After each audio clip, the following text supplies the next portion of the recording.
The topic of this live and podcast is procrastination and overthinking. And I've been doing a week-long mini course on my private membership, which if you're interested in knowing a little bit more about that, just type in Google Living Life Being Human, and my podcasts actually pop up right at the top, which is really good for me.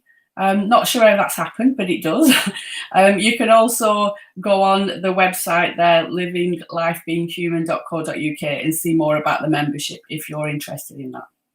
But this week I've been running a week-long mini course, uploading a video every day this week around exploring behaviour. And one of the things that I learnt quite early on in my psychotherapy training was about driver behaviours. And I keep referring back to this over and over again. It's kind of one of the foundations, the building blocks of transactional analysis, that we all have behaviours that we go to. And it's really interesting if you look at how we communicate with each other. Transactional analysis is all about analysing transactions between ourselves and the other, whether that is a child or a partner or a work colleague, pretty much shopkeeper, anybody that we come into contact with, we create energy between the two of us, and that energy can be positive and negative depending on our state of mind, depending on where we are, dependent on how that person appears to us. It's a minefield when you start to look at how we communicate. I can be in front of somebody that reminds me of somebody from my past. That might be the way that they look, it might be the way that they hold themselves, it might be their mannerisms, the words that come out of their mouth, and I can be instantly, rubber banded back to an earlier time where that happened, and that can alter my behaviour. So there's lots of psychological mumbo jumbo that goes on when we're having an innocent conversation with somebody, which I find really, really interesting. So that was what made me decide to do this little mini course around the driver behaviours that we have, because we have access to 5 different behaviours. One is, I can never remember all of these, so you'll have to bear with me. One is be strong. One is try hard. One is hurry up.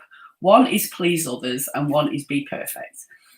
And when we're stressed, overwhelmed, overworked, a life event happens, these behaviours become more prevalent. They become stronger in us. We have access to all 5 of these, but we tend to have go-to driver behaviours, ones that feel comfortable to us. They feel comfortable to us because of the recognition and validation we got for displaying these behaviours when we were younger. So psychotherapy is quite complicated, and everything is interlocked and interchangeable, and one thing leads to another, and it's sometimes quite difficult to explain one thing without it connecting to something else. So I'm not going to connect it to anything else. I'm just going to look at procrastination and overthinking and the be perfect driver, because I've been talking a lot about it this week. And what tends to happen with me personally, privately, and in work is that when I do videos and courses on things, it then makes me think about that even more in my personal and professional life, which is interesting. It's kind of one of those things that if you throw something out to the universe, you see it coming back tenfold. It's quite funny that sometimes in my therapy sessions, if I'm going through something in my personal life, often clients will come with a similar issue. And I've always questioned whether that is the universe sending me things, or if that's just that I notice it more if I'm going through it. I don't overthink it. I just kind of go, interesting, what's that about? Which is what I tend to do a lot. So anyway, the be perfect driver is strongly connected to procrastinating and overthinking. Because if we have a be perfect driver, it's really important to us that everything is perfect. Everything has to be just so. There's lots of planning, there's lots of preparation, there's lots of, working out the scenarios, there's lots of doing all the what ifs. So if, for example, I was doing, this podcast, for example, I prepare notes.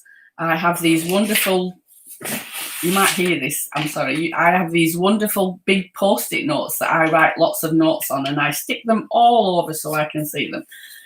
That's part of my be perfect driver. That's me needing to make sure that everything is covered, that I'm doing the best that I possibly can. The downfall to having a be perfect driver is that it's impossible to be perfect. We can't cover every eventuality. We can't foresee the future. We don't know what's going to happen. While I'm doing this, the phone could ring and throw me completely off what's happening, or the dog can bark, or the wonderful delivery people that starts with an A and is a country somewhere or a place might deliver a parcel that causes complete chaos. That I can't plan for everything. But my be perfect driver can keep me stuck in a place. I want to say it makes me, but nothing can make me do anything. It's all my choice. But the more I overthink, the more I plan, the more I prepare for all these eventualities and go through all the what ifs and everything, I'm procrastinating. I'm stopping myself from just sitting in front of the computer, pushing record and spreading some of my knowledge, some of me, connecting with people. It stops me from doing what I want to do a lot of the time. So I just wanted to explore that a little bit with you. You might find that there's some things that I'm talking about that resonate with you. Are you somebody that has to plan everything? Are you somebody that keeps notes and reminders everywhere? Are you somebody that, your appearance is very important to you, how other people perceive you, comparing yourself to others, whether they do a better job than you, or feeling like you're inferior to them in some way, that can stop us from being our true authentic self?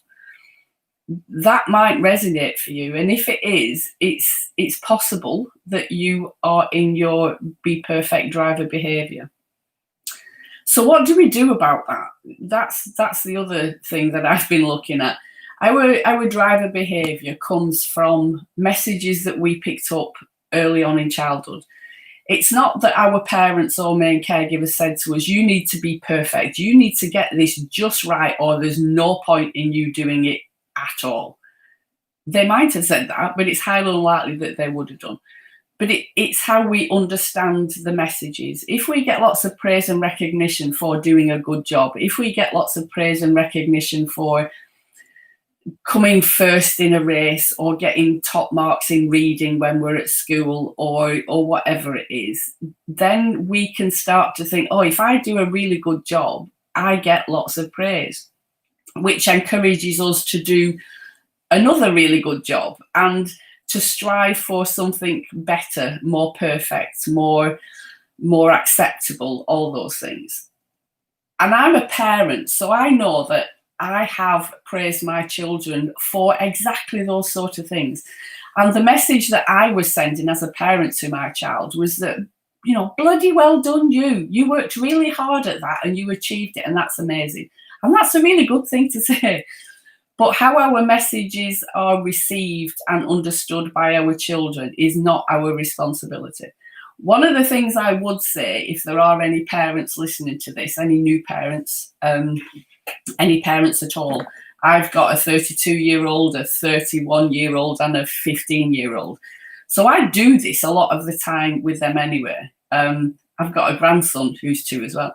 Is to focus more on praise for being as opposed to praise for doing. So yes, it's fantastic when they come top of the class, and of course we should praise them and recognise their effort and everything else that's gone into that.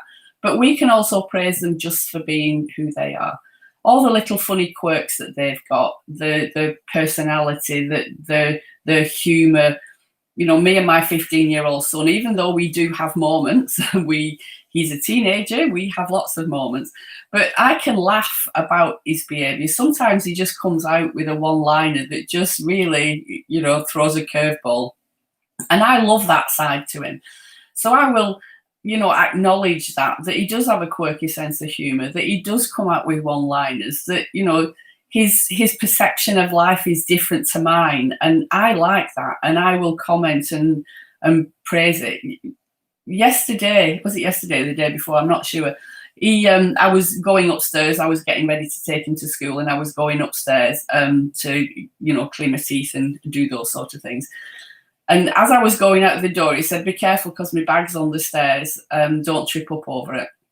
And I got halfway up the stairs and I stopped, and I thought, wow, that was really thoughtful.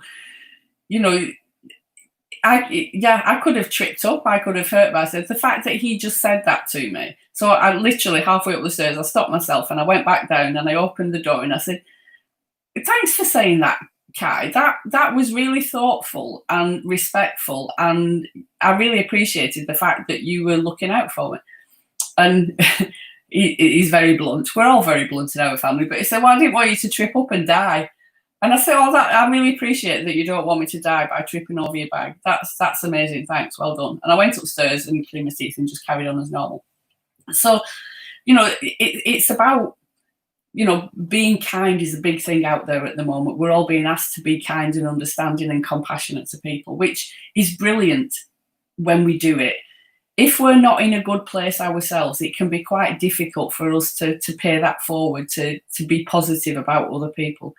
But if we can, praise for being as well as praise for doing, the little things, the being thoughtful, the being kind, the being responsible, the being, empathic, for being compassionate, for just, for showing love, and all those sorts of things. Those are what make us be a nice, well-rounded human being. And we, my mum used to say things. I'm not sure whether my mum listens or watches these, because I do talk about it quite a lot, because obviously it impacted on me, my upbringing and how she was. But she used to say things when my elder two were growing up, because I was all for praise. I used to praise them for everything because I didn't think it was a bad thing.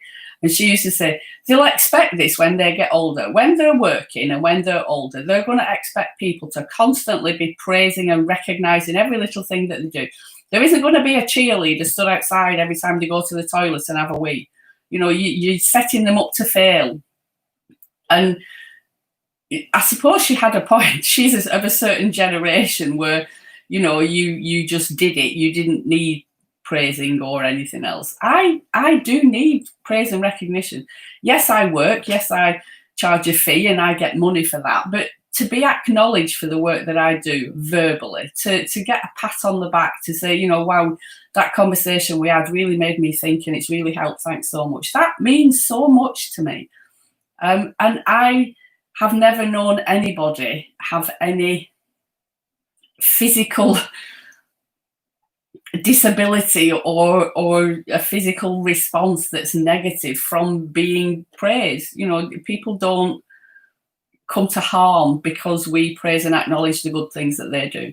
So I would recommend, I would encourage you all to be more compassionate with not only the people around you, but yourself as well. And if you're in a place where you're struggling, throw a bit of love in the mix. It can be so difficult. I understand that. And it does depend where our state of mind is. But if we're procrastinating, if we're overthinking, be compassionate with ourselves. Understand why that is. Understand that it's maybe because you're worried about being criticised, or you're worried about being vulnerable, or you're concerned that people might think negatively of you. Just take a moment to understand that. I don't know how people are going to receive this video. I don't know how people are going to receive this podcast. But doing nothing means I'm not going to help anybody. I'm not helping myself. And that one person that can be watching or listening that just kind of thinks, wow, yeah, I do that. I can be more compassionate with myself. I can maybe look a little bit deeper about why my behaviour is the way that it is. And I have a choice then. There's something big for me. In if I'm aware of what I'm doing and possibly why I'm doing it, then I have a choice to change that. I use the 3 principles a lot in coaching, which tries to discourage us from looking for answers. It kind of keeps us stuck. It's very much in the here and now, and okay, this is what's going on. I can accept that, and I understand 100% completely that my thoughts create my feelings 100% of the time, and I understand that, and that is massive for me, and it does help me a lot of the time. If I'm feeling a bit, excuse my French, a bit shitty, if I'm feeling a bit down, it's because I'm having shitty negative thoughts, and that's creating the feeling, and I get that 100%. But there's also a part of me as a person that I'm very logical. I'm a thinker. I need information. If somebody tweaks my interest and there's a little bit of a thing there, thinking, I want to know more about that, I will research it. I will Google. I tell people to step away from Google. But I will look at what's available. Is there a training course I can do? Is there a group that's, I can learn more from it? But that's my personality. That's who I am. And I completely am at ease with that.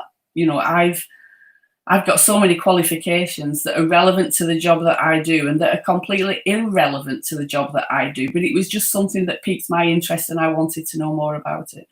So for me, psychotherapy and, why we do what we do is a learning process. Yes, overarching all of that is that our thoughts create our feelings 100% of the time. Yes, part of that is getting support from like-minded people that, when we're not in a good place, they can kind of pick us up and help us, but we're not completely reliant on that. We've got that inner knowing that regardless, I will be okay and I will come through this. So I just wanted to pass that on a little bit. If you want to know more about the things I talk about, if you want to know more about the driver behaviours, as I said, there are 5 of them. Be strong, hurry up, try hard, please others, and be perfect. You can hop over, jump over, stroll over, whatever you want to do. Just Google Living Life Being Human, or go on livinglifebeinghuman.co.uk. And you can join my membership. It's free for the first month. So you can delve deeper in on living life being human and what that's all about. You can be part of a community in there, and you're not committing anything. If after 3 weeks you decide this isn't for me, then you can just cancel your subscription and drop out, and I wish you well in your endeavours. But if you do want to know a little bit more and you want access to these videos, I record them only for the group. They won't be shown anywhere else. I might put a little snippet up somewhere, but it is 100% completely in the group. It is private. So you have to be a member to access the group and to join in. So yeah, feel free to hop over and get to know me a little bit better, and I can get to know you a little bit better and start our journey together, exploring living life being human and what that's all about. So I hope you've got something from this. Feel free to contact me. You can contact me Jacci at jaccijones.co.uk. On my website you can find loads of information. I'm pretty much all over the place at the moment, quite busy, but enjoy your week.